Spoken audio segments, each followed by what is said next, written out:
a la clase del día de hoy. ¿Me pueden comentar si visualizan la imagen de buena manera y si el audio lo escuchan en el mismo sentido, por favor? Sí, licenciado, se ve todo y se escucha correctamente. Se ve y se oye.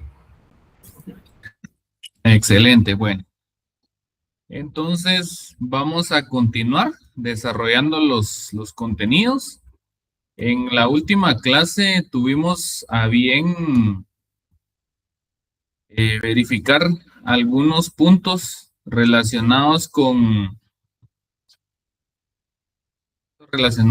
el derecho mercantil y di algunas explicaciones respecto a cómo nosotros construimos esta definición y la forma en la que cada uno de ustedes puede exponer o explicar cada uno de estos elementos o ya sea realizarlo de manera integral.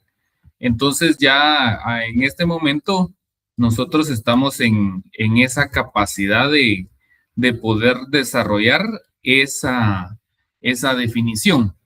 Bueno, para no perder la costumbre respecto a lo que hemos platicado, voy a pedirle a Elder Hermelindo Gamarro Us si me puede brindar la definición de derecho mercantil, por favor.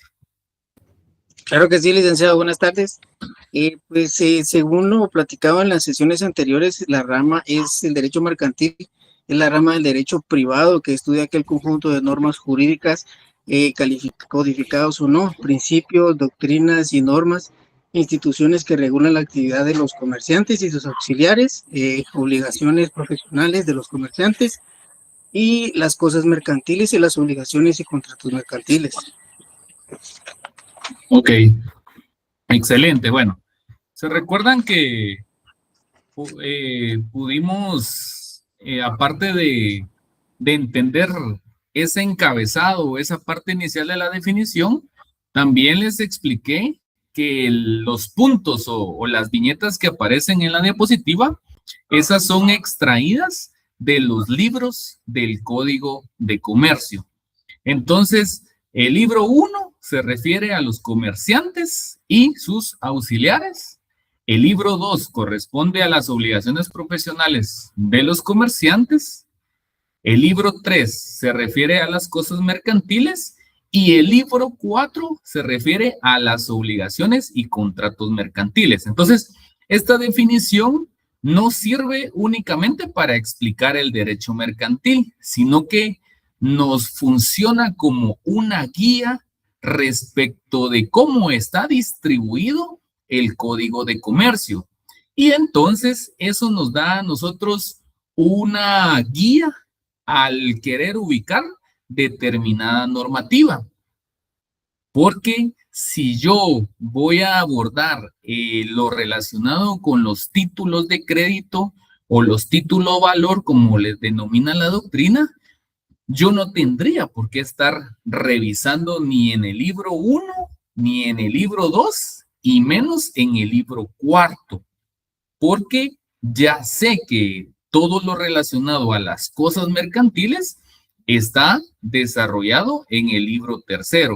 Entonces, ustedes, por supuesto, conforme van desarrollando y conociendo sus leyes y sus códigos, ya van a ir ubicando, pues no solo los libros, sino que van ubicando también lo que son los artículos, por lo menos una aproximación de dónde se encuentran los artículos.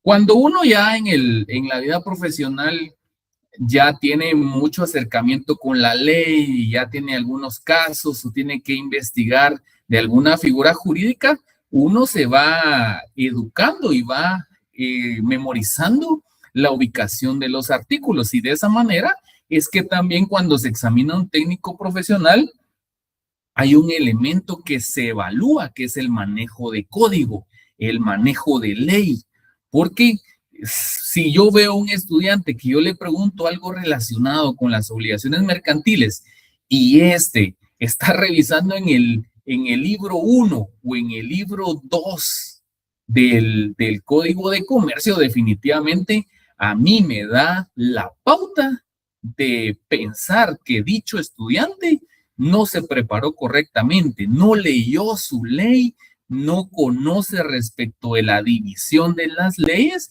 y menos va a conocer de la figura específica de la que yo le esté preguntando o de la situación o regulación de la que yo le cuestione. Entonces, esto es bien importante que lo sepan.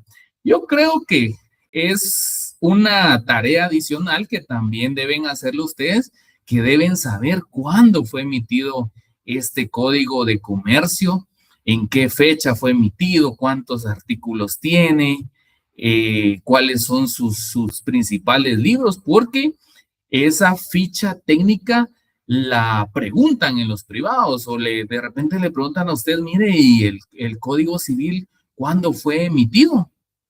Ah, va, perfecto, mire, ¿cuántos artículos tiene el Código Civil? Entonces, ya al tener uno esa claridad, entonces fácilmente contesta, uno ya tiene esos datos y casi disponibles para quien lo pregunte. Entonces, así funciona esta descomposición de la definición de derecho mercantil, que como les digo, lleva el punto doctrinario, es decir, toda esa parte teórica respecto a cómo explicar el derecho mercantil, pero está complementado por la parte legal, la parte sistemática jurídica en la que encontramos la exposición de los principales libros.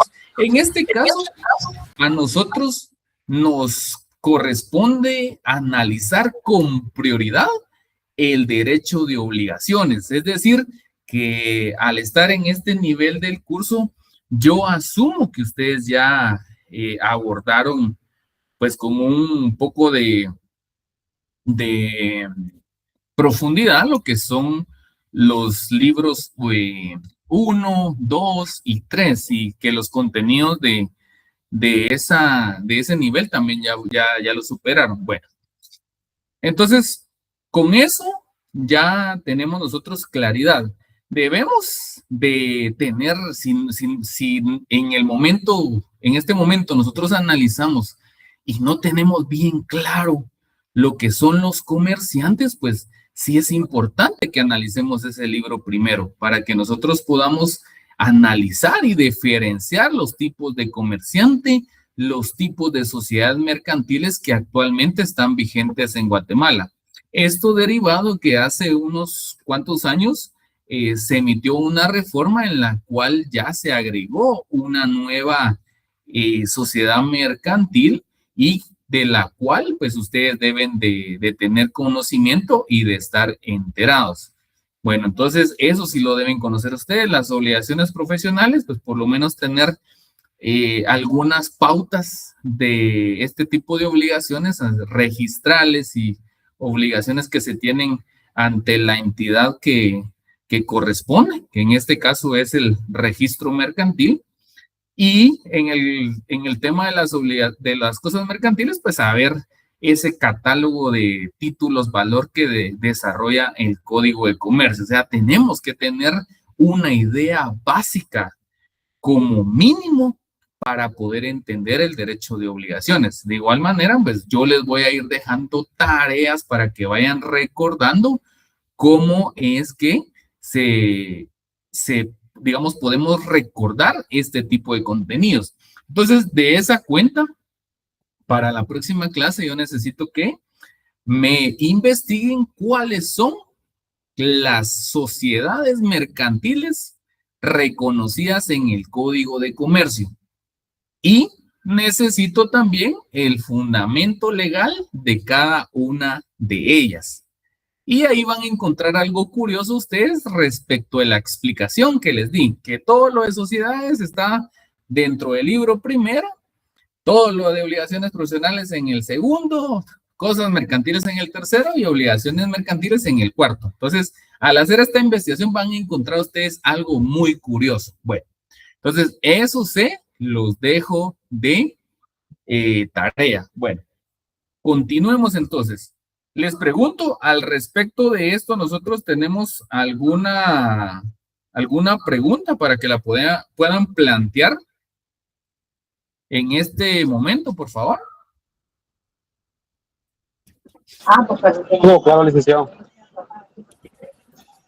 Ok, bueno. Estamos, Claudia Santizo, por favor. Buenas tardes, licenciado. Disculpe, tuve un poco de problema con mi internet. ¿Usted no sería tan amable de volver a repetir lo de la tarea? Ok, perfecto. Necesito que investiguen cuáles son las sociedades mercantiles que se encuentran reguladas dentro del Código de Comercio y que al lado de cada una de ellas ustedes indiquen cuál es el fundamento legal. ¿Esto con qué motivo? Para que ustedes tengan bien claro nuevamente cuáles son esas formas de sociedad mercantil y que también ustedes puedan ubicarlo. Entonces, eso es la tarea para la siguiente clase. Entonces, ya con Gracias, eso licenciado. podemos tener más claridad de esta definición y también lo que nos corresponde respecto a las obligaciones mercantiles. Bueno, vamos a continuar entonces con el desarrollo de la temática. Y en este punto es cuando entramos nosotros de lleno a lo que son las obligaciones mercantiles. Es decir, esta es la parte que más nos interesa. ¿Era necesario detenernos y observar hacia atrás para refrescar pues algunos puntos? Sí, era necesario, porque cuando vamos ya avanzando, progresando cierto camino, pero lo anterior no queda claro, siempre es importante hacer esa pausa y redireccionar. Y si mis conocimientos no están lo suficientemente fundamentados, entonces es también un momento de reflexión para decir, bueno, me toca hacer ese cambio, yo quiero ser un profesional diferente, yo quiero estudiar desde ya para mis privados porque ya me corresponde cerrar. Y sobre todo, para que en el momento que ustedes les toque ejercer la profesión liberalmente, ustedes también puedan tener esos conocimientos bien fundamentados, bien claros de cómo se desarrollan muchas actividades mercantiles. Bueno, vamos a entrar entonces a lo que es el derecho de obligaciones. Cuando nosotros escuchamos este término de derecho de obligaciones, se nos hace un poco extraño porque dice, ¿cómo es eso que es un derecho y también son obligaciones? Pues de eso se trata, que ese derecho se refiere a esa forma de poder exigir el cumplimiento de una obligación. Bueno, para que nosotros lo entendamos con mayor claridad, desde un aspecto general, cuando se hace referencia a una obligación, nosotros lo asociamos inmediatamente con lo que es un deber, un compromiso, una responsabilidad. Es decir, ese concepto, si le digo yo a Claudia, por ejemplo, usted tiene la obligación de hacer esa tarea. Entonces, prácticamente lo que le estoy diciendo, usted tiene el deber de hacerlo, tiene la responsabilidad de hacerlo o tiene el compromiso de hacerlo. Puede ser que alguno de ustedes tenga otro concepto que también se encuentre amarrado al tema de una obligación, pero yo utilizo estos tres para que nosotros podamos comprender entonces qué es una obligación. También, si profundizamos un poco más en este tema, se dice que una obligación es el reconocimiento de una deuda o prestación. Entonces, acá ya no es solo las palabras con las que asociamos a una obligación, sino que acá ya nos da una profundidad más grande y esto se utiliza más que todo en el ámbito civil para entender también las obligaciones civiles que son diferentes a las obligaciones mercantiles. Van como de la mano y es necesario hacer ciertas comparaciones, pero se refiere más a este tema civil, es el reconocer una deuda o prestación, es decir, yo tengo la obligación con una persona, significa que yo estoy con la responsabilidad o el deber de cumplir o de pagar una deuda o de cumplir con alguna obligación o de hacer determinada actividad, porque ya les mencioné que en el comercio no se circulan únicamente bienes, objetos, cosas, suministros, sino que también se circulan servicios. Entonces, sí es importante que entendamos esta situación. Bueno, pero cuando lo aplicamos al derecho mercantil, tenemos una definición más clara. Y esta definición, al igual que lo que hemos visto anteriormente, yo necesito que ustedes se lo memoricen. Se lo memoricen, pero después de que tengamos una explicación. Yo constantemente les voy a estar preguntando y lo que me interesa es que ustedes tal vez los contratos no los sepan a cabalidad definirlos, pero esta parte fundamental de lo que es el comercio, lo que es el derecho mercantil, lo que es una obligación mercantil, sí deben saberlo. Y no solo les voy a dar la explicación, que eso lo que provoca es que ustedes tengan esa forma de poder explicarlo de una u otra manera o puedan ustedes exponerlo ante otra persona, sino que también tener esta conexión de palabras y de conceptos que dan vida a lo que es una obligación mercantil. Bueno, veamos entonces qué es una obligación mercantil conceptualmente, qué es lo que nosotros entendemos. Y ojo, muchas veces ustedes cuando, no obstante que están en el 10º, yo les digo, mire, deme el concepto de obligación mercantil. Y lo que hacen ustedes es empezar a explicarme qué es una obligación mercantil. Recordemos que el concepto es únicamente una construcción mental que nosotros tenemos de una cosa, de un objeto o de una situación.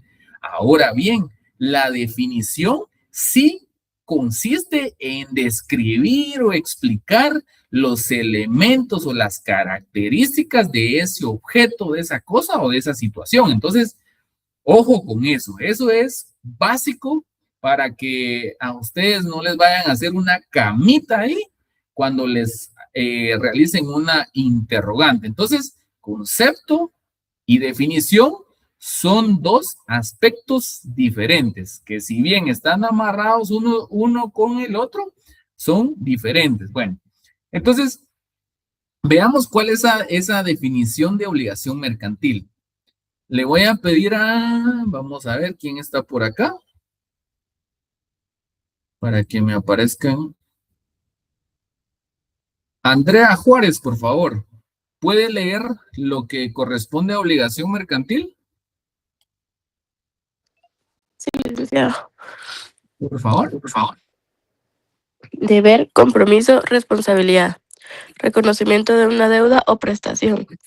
Es el vínculo jurídico entre dos partes determinadas en virtud del cual una de ellas, denominada acreedor, está facultada para exigir de la otra, denominada deudor, el cumplimiento de una prestación, la que puede consistir en dar, hacer o no hacer una cosa.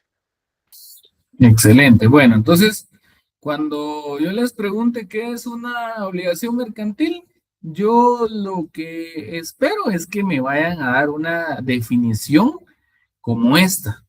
Y me va a decir, fíjese, que yo leí en otro libro y hay otra definición. Sí, puede ser que esa definición a usted le parezca agradable, pero esa usted la va a mencionar cuando usted ya se haya graduado, cuando usted ya tenga otro conocimiento más amplio de lo que es el derecho de obligaciones, pero de momento esta incluye todos los elementos que yo necesito que ustedes entiendan para que puedan conocer y entender y comprender sobre todo lo que es el derecho de obligaciones. Bueno, si lo vemos a simple vista, vamos a decir, mire, Elix ya nos dejó que nos memorizáramos qué es el derecho mercantil, es bastante amplio y ahora esta también está bastante extensa.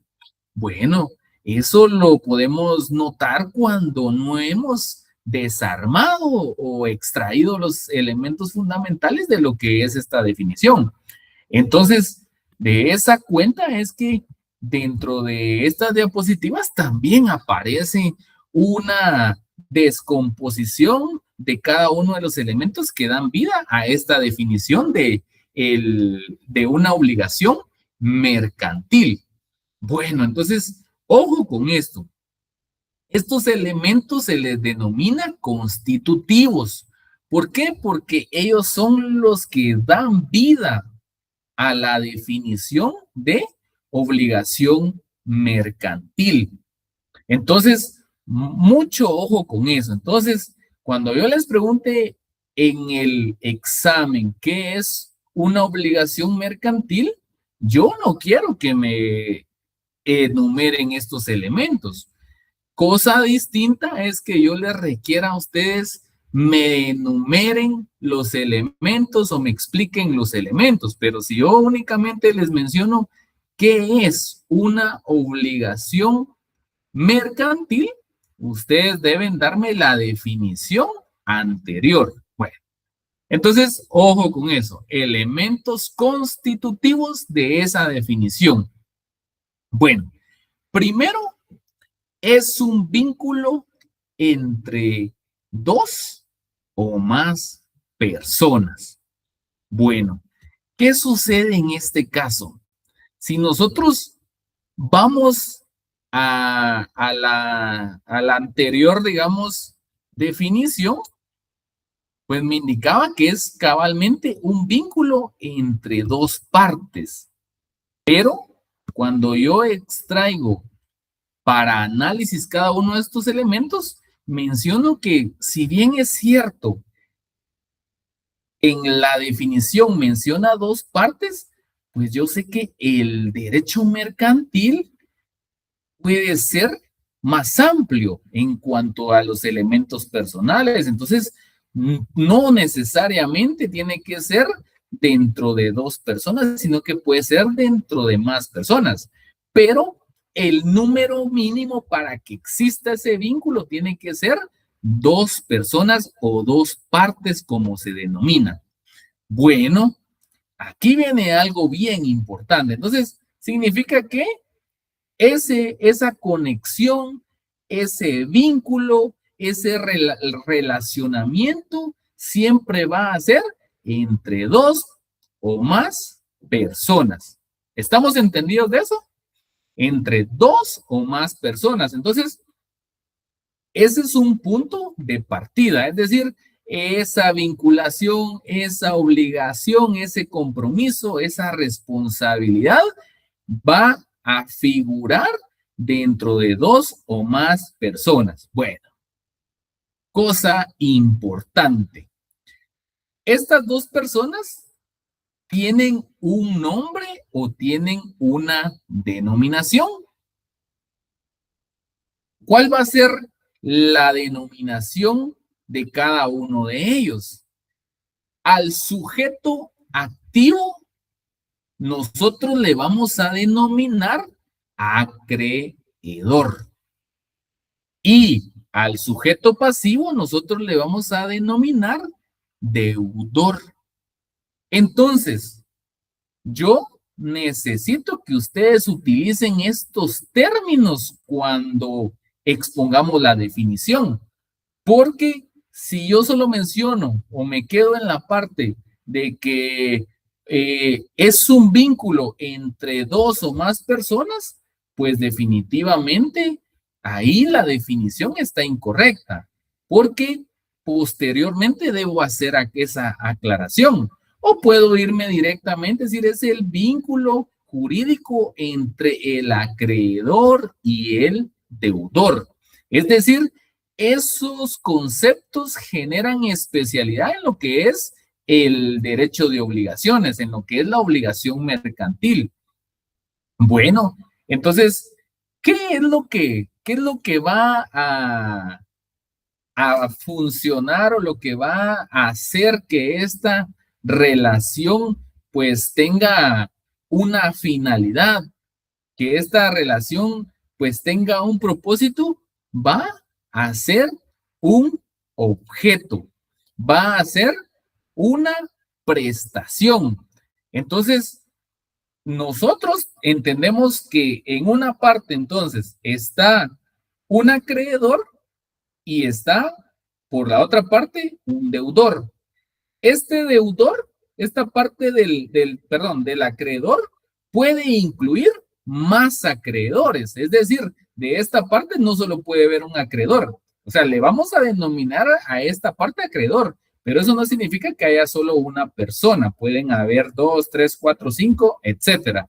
Y de la parte deudora, también vamos a decir, bueno, aquí puede haber un deudor, 2 deudores y 3 deudores. Entonces, pero la obligación mercantil no se perfecciona solo con la existencia de estas dos figuras personales, sino que la obligación tiene un sentido cuando estas dos partes se relacionan. Es ese vínculo, es esa conexión, ese relacionamiento que se tiene entre el acreedor y el deudor. Bueno, ¿y cuál va a ser la finalidad? El objeto es la prestación de algún servicio, de una cosa, la entrega de una cosa, etcétera. Entonces, eso es lo que nosotros debemos tener claro. Entonces, bueno, pero si nosotros seguimos analizando lo que es la obligación mercantil, vamos a encontrar que el último de sus elementos objetivos es la acción del acreedor contra el deudor.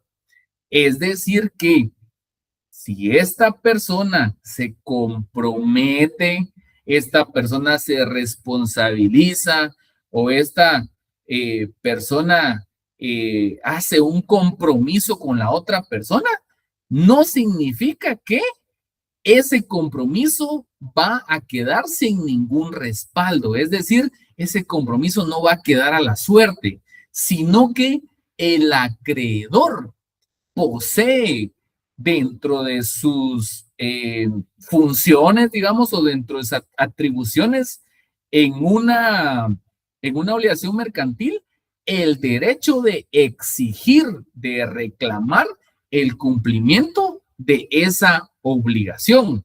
La misma ley le faculta a través de diversos mecanismos que pueda solicitar el cumplimiento de esa obligación.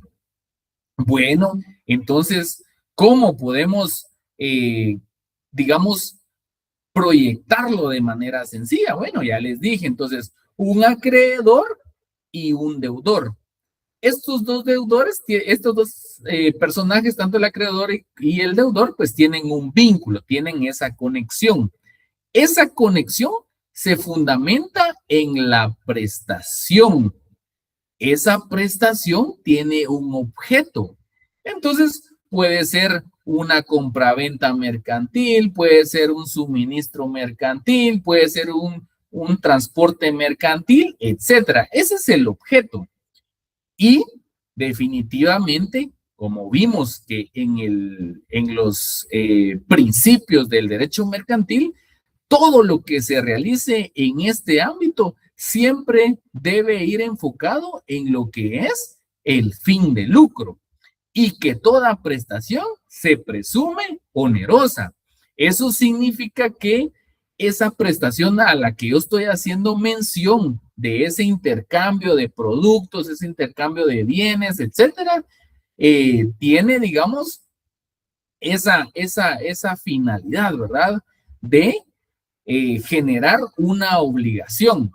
Pero esa obligación no solo se queda en el aire, no solo se queda en ese compromiso, sino que aparte de eso, hay un mecanismo para que el acreedor pueda exigir el cumplimiento.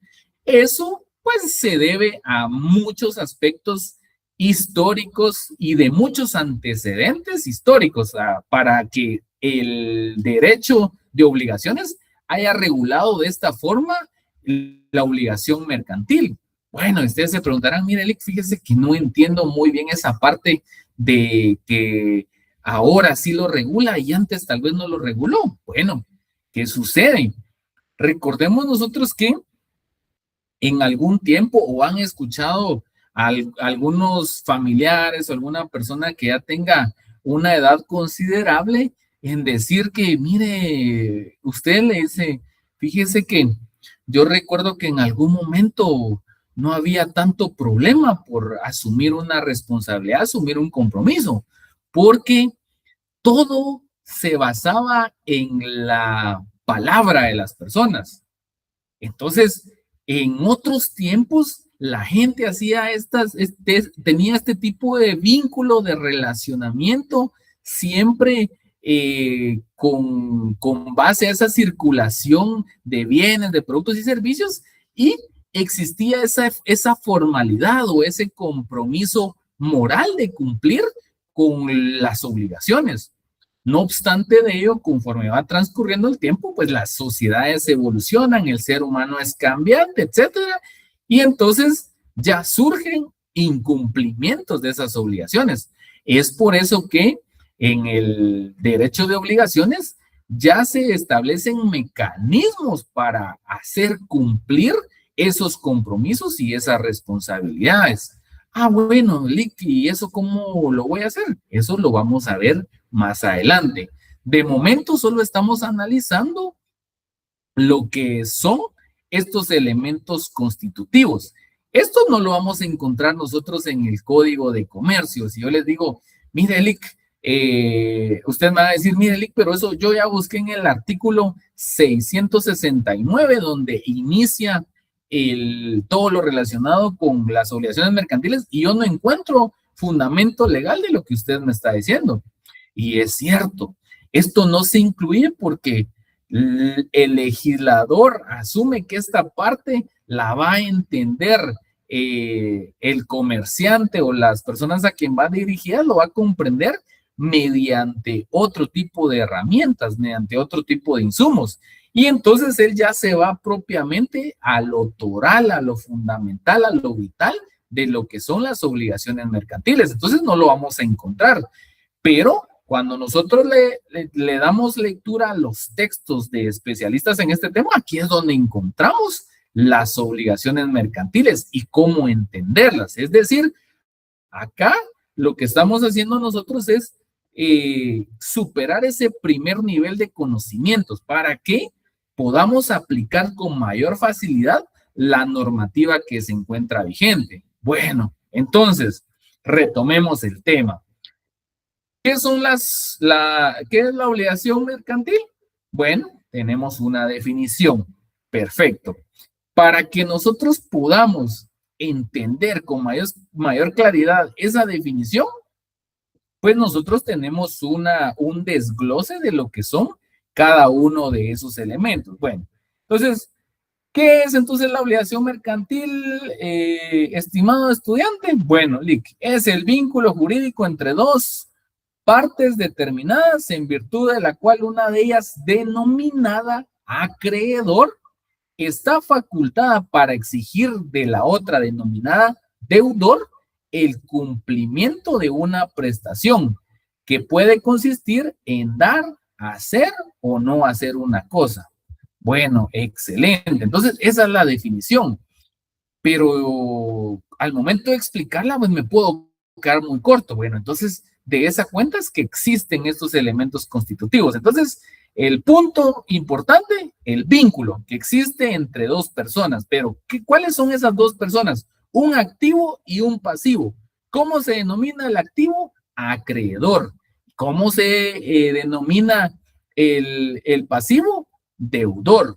Bueno, ¿y cuál va a ser el fin de esta prestación?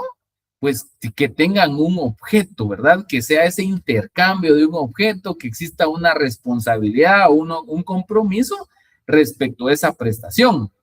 Y lo más importante, que el acreedor tiene esa facultad de exigir el cumplimiento de ese compromiso, el cumplimiento de esa obligación, el cumplimiento de esa condición etcétera.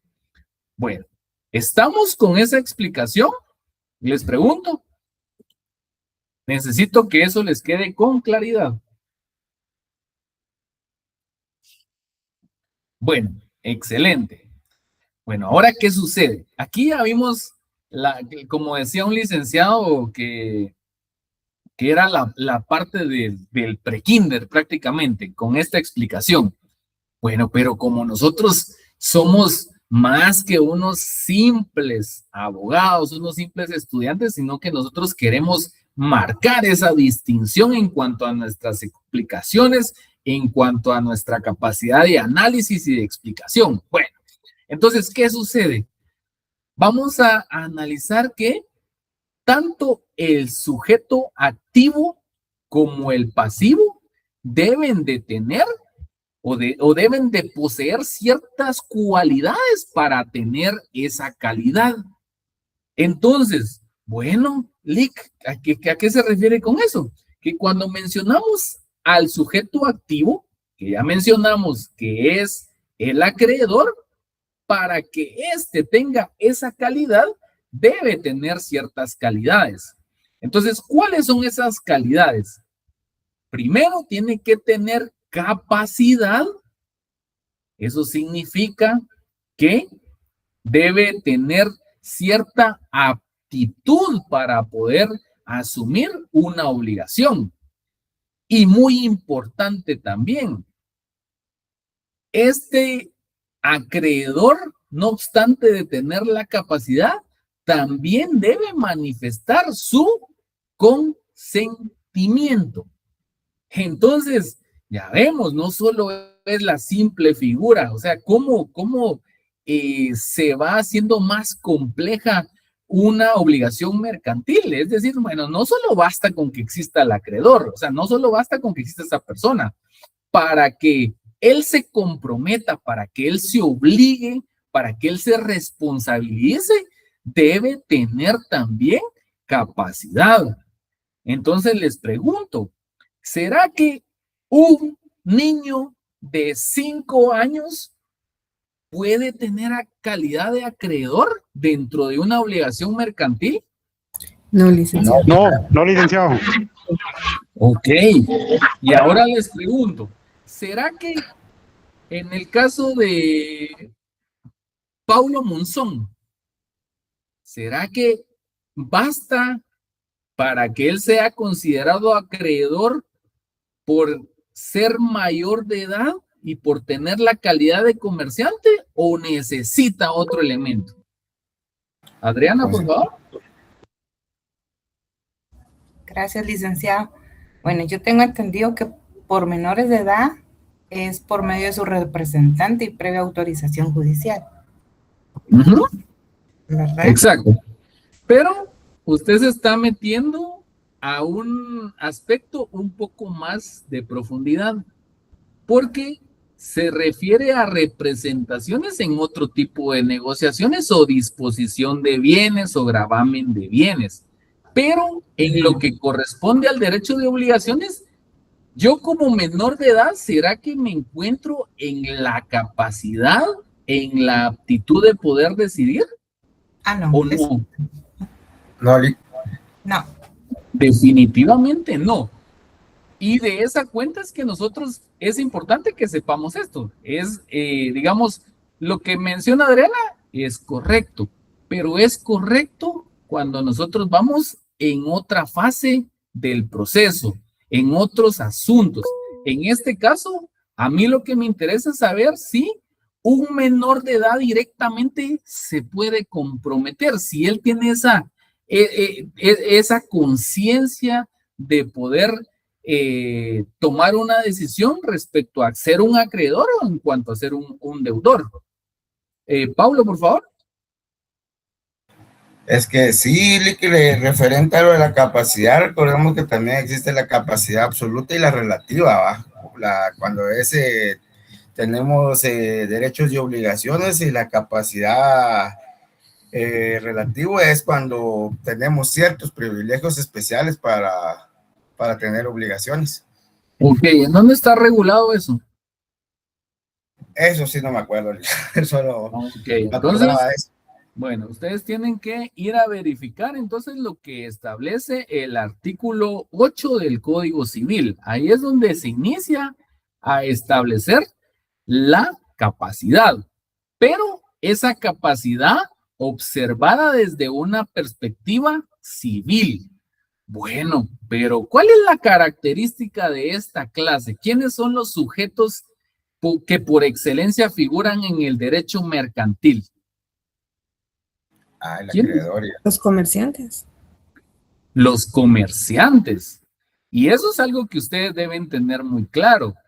Cuando estamos dentro del ámbito del derecho mercantil, principalmente las relaciones o los vínculos de negociación o contractuales que se dan, se desarrollan entre comerciantes.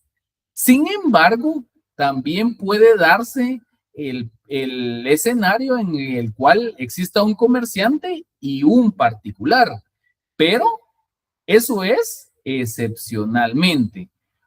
Lo que sí no puede faltar es que dentro de esta relación los dos sean particulares. Entonces, necesariamente dentro de estos vínculos que mencionamos, uno de los dos actores, en este caso el acreedor o el deudor, uno de ellos debe ser comerciante. Entonces, eso lo podemos encontrar nosotros en el Código de Comercio, en el artículo 6 o 5, si no mal recuerdo, donde se hace referencia a el negocio mixto. Bueno, entonces, como estamos refiriéndonos a la capacidad, ahora veamos qué establece nuestro Código de Comercio respecto a la capacidad. Recordemos que la mayoría de ramas del derecho siempre toma de fundamento el derecho civil porque en Roma es este derecho que se empieza a sistematizar, es decir, el derecho civil es el fundamento de muchas de las ramas del derecho y el derecho mercantil no es la excepción. Entonces, ¿alguien que pueda leer el artículo 6, por favor, del Código de Comercio? Capacidad. Tiene capacidad para ser comerciantes las personas individuales y jurídicas que, conforme al Código Civil, son hábiles para contratar y obligarse. Ajá, entonces, interesante. ¿Quiénes pueden ser comerciantes? Pueden ser comerciantes las personas que tengan, digamos, son hábiles para contratar, quienes llenen los requisitos de el Código Civil. ¿Y en qué artículo les dije que tienen que revisar en el Código Civil? Artículo 8. En el 8. En el artículo 8. Bueno, entonces, de esa manera nosotros sabemos de que no basta que cualquier persona pueda ser acreedor y deudor. Tiene que manifestar o debe de poseer, la capacidad para comprometerse. Bueno, y si nos vamos más a profundidad, como lo que mencionaban los compañeritos, puede haber en algún momento o figurar dentro de una relación un menor de edad o una persona que se encuentre en algún estado que haga necesaria la representación de una tercera persona. Entonces, pero ya estamos refiriéndonos a casos más excepcionales. De momento lo que nos interesa a nosotros es que el comerciante o el acreedor, puede ser un comerciante o puede ser una persona particular. Pero cuando están figurando dentro del derecho de obligaciones, sí y solo sí, uno de los dos tiene que ser comerciante. Bueno, veamos el punto siguiente. Entonces, quedamos claros con eso. Entonces, el acreedor y el deudor deben tener esa capacidad. Y les pregunto a ustedes, porque ya están en el 10º, ¿qué es la capacidad? ¿Se recuerdan? Eso se lo me enseñaron en Derecho Civil. ¿Qué era la capacidad? Licenciado, es el ejercicio de los derechos civiles que se adquiere con la mayoría de edad. Ajá. ¿Y será que con eso está completa la definición? ¿Cuál es la finalidad de tener capacidad? Es la facultad de poder contraer derechos y obligaciones, Lic. Exactamente, exactamente. Esa es la capacidad, o sea, de poder contraer derechos y obligaciones. Bueno, esa es la aptitud. ¿Dentro de qué ámbito? Dentro del ámbito del derecho. Bueno, y ahora les pregunto, ¿qué es el consentimiento?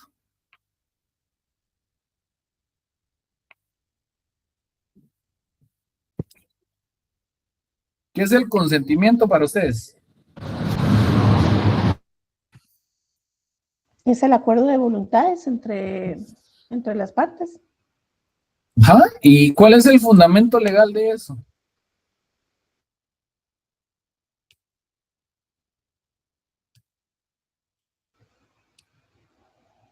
Porque todos, fíjense que todos mencionan cuando uno está platicando con alguien, dice, sí, es que revisaba porque no sé si manifestaste tu consentimiento o no sé si realmente era el deseo que hicieras determinada situación o tomaras determinada decisión. Entonces, ¿dónde encuentro ese fundamento? Por favor. Adriana. Es el 1251 del Código Civil. Exactamente, el 1251. Entonces, más adelante vamos a analizar esa supletoriedad que se da del Código de Comercio respecto del Código Civil.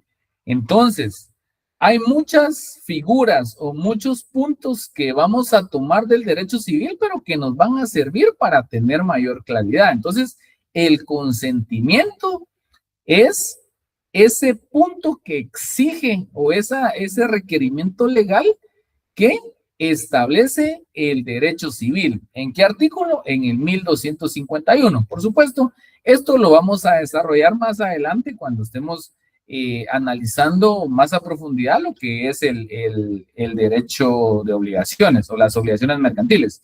Pero, Adriana, para usted, y de acuerdo a su experiencia y lo que usted manifiesta, ¿qué es el consentimiento? Para mí el consentimiento, pues, como dijo la compañera, ¿verdad? Lo que es estar de acuerdo entre ambas partes, ¿verdad? Estar de acuerdo y que en alguna negociación lícita. Es lo que yo entendí. Mencióneme otra forma de entenderle el consentimiento. Podría ser una manifestación de voluntades, no sé, así. No tengo idea ahorita, me agarró un fly. Que eso tienen que entenderlo, saben que sí, o sea, el consentimiento va a ser una declaración de voluntad libre y expresa respecto a determinado asunto. Entonces, sí debemos manejar y entender esta parte. Lo que me interesa entonces es que ustedes puedan tener la capacidad de entender con mayor claridad lo que es una obligación mercantil. Y el siguiente punto responde a este aspecto. Dentro de esa obligación mercantil existe esa vinculación que está basada en una prestación. Bueno, esa prestación tiene un objeto. Ese objeto debe ser lícito y posible. Bueno, ¿alguien me puede explicar a qué se refieren estos dos puntos? ¿O será que dentro de una obligación mercantil puede existir cualquier objeto sin limitación legal? ¿O todos los objetos pueden ser posibles? Les pregunto.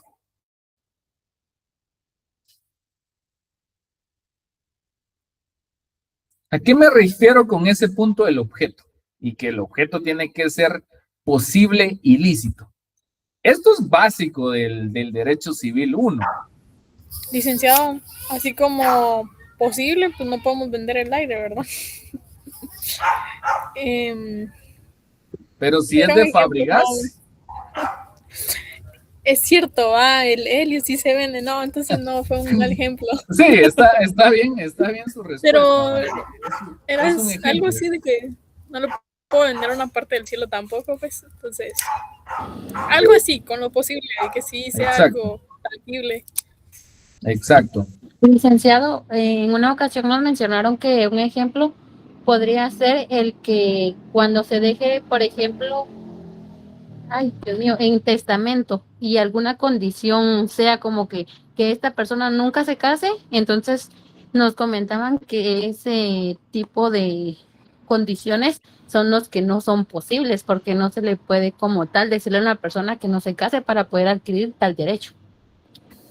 Excelente, excelente. Entonces, eso podríamos aplicarlo con la prestación. Como decimos que el objeto es esa prestación del servicio, o sea, yo no podría decir, por ejemplo, que la prestación de un servicio sea sin que una persona se movilice o que sin que una persona respire. O sea, sería algo imposible. O que ese objeto sea, por ejemplo, decirle, mire, ¿sabe qué? Yo le voy a vender a usted cierto metraje de lo que es la luna o de lo que es el sol.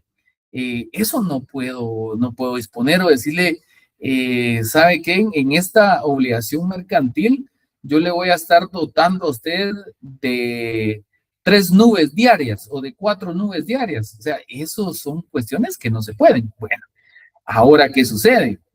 Yo le puedo decir, miren, ¿sabe qué? Eso no encuadra en este tema porque lo que usted me está mencionando son elementos imposibles. Bueno, ¿sabe qué? Hablemos de objetos que sean posibles. Bueno, ¿sabe qué? Dentro de esta obligación mercantil, yo me voy a comprometer con usted a darle determinado tipo de especies y a cambio de eso, pues usted me va a pagar por la entrega de esas especies. Ah, bueno, excelente. Mencióneme cuáles son esas especies. Bueno, tengo tomillo, tengo clavo, tengo marihuana, también le ofrezco achiote, etcétera. Bueno, ¿será que es posible que se cumpla con lo que establece lo legal o lo lícito para desarrollar esta obligación mercantil? ¿O existe algo que no permite el perfeccionamiento de esta obligación mercantil? Dentro del ejemplo que les acabo de mencionar. Sí, la marihuana no es un objeto lícito. Exactamente. Entonces, sí puedo mezclar dentro de eso, decir, bueno, o quiero yo, por ejemplo, decirles, saben que yo sí soy un comerciante porque yo tengo una sociedad anónima bajo el nombre X y nosotros tenemos una empresa mercantil que se dedica a la importación de vehículos. Ah, bueno, perfecto. Y mire, yo le puedo vender este vehículo, etcétera. Bueno, pero resulta que al hacer la revisión usted del PIN y de datos del motor y el chasis, resulta que este vehículo tiene una alerta internacional o tiene problemas legales. Entonces, ¿será que yo, por más que se den los demás elementos, aquí no puede existir una obligación mercantil? Es decir, si hay un acreedor, hay un comerciante legalmente conocido, si realiza actividades de giro comercial, hay un deudor también que va a pagar por ese vehículo, etcétera. Y como hay un crédito, digamos, en ese intercambio de ese vehículo, pues el acreedor puede exigir el cumplimiento de esa obligación de parte del deudor. Pero ¿será que el objeto es lícito o es ilícito? Bueno, ¿o será que el objeto es posible? Bueno, sí es posible porque se refiere a un vehículo. Ah, excelente. Pero ¿será lícito esa importación de ese vehículo o no es lícita? Entonces, eso es lo que nosotros debemos analizar. Y pareciera chiste lo que les digo, o pareciera fantasioso lo que yo les menciono, pero realmente estas situaciones se dan en la vida diaria de las personas. Y por eso es que hay muchas denuncias, hay muchos comerciantes metidos en problemas, porque este tipo de elementos deben de observarse. Y ustedes como abogados y notarios, seguramente alguien les va a preguntar, mire, Lick, fíjese que yo necesito traer tantos lotes de tenis, necesito traer este tipo de computadoras de Estados Unidos, necesito traer esto y lo otro. Entonces, ¿qué va a hacer usted? Usted ya sabe, bueno, aquí hay un acreedor, hay un deudor, aquí hay una obligación mercantil. Entonces, ¿qué nos corresponde a nosotros? Ir asesorando sobre estos temas, ir descartando. Por ejemplo, veamos el tema de la capacidad. ¿Será que yo pudiera vender algo que no es de mi propiedad sin tener ninguna documentación al respecto? No, licenciado. Ajá. Bueno, ahora, ¿qué pasa? Bueno, le voy a poner un caso un poco más complejo. Viene Amanda y me dice, yo quiero realizar un contrato de una compraventa mercantil con usted. Excelente, pero yo estoy actuando como representante legal y administrador única de Sociedad Anónima Ricitos o Ricitos Sociedad Anónima. Ok, perfecto.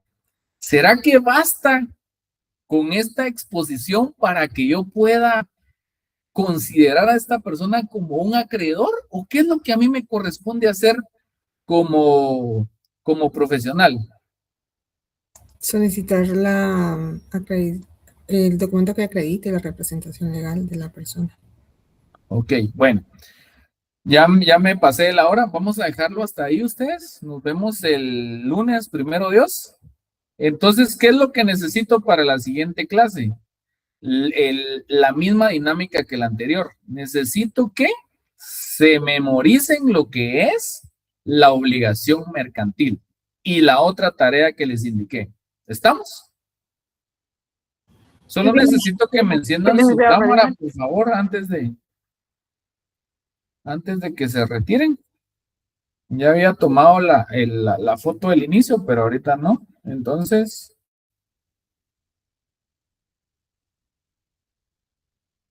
ok, excelente. Hasta ahí nos quedamos. Nos vemos el siguiente día de clase.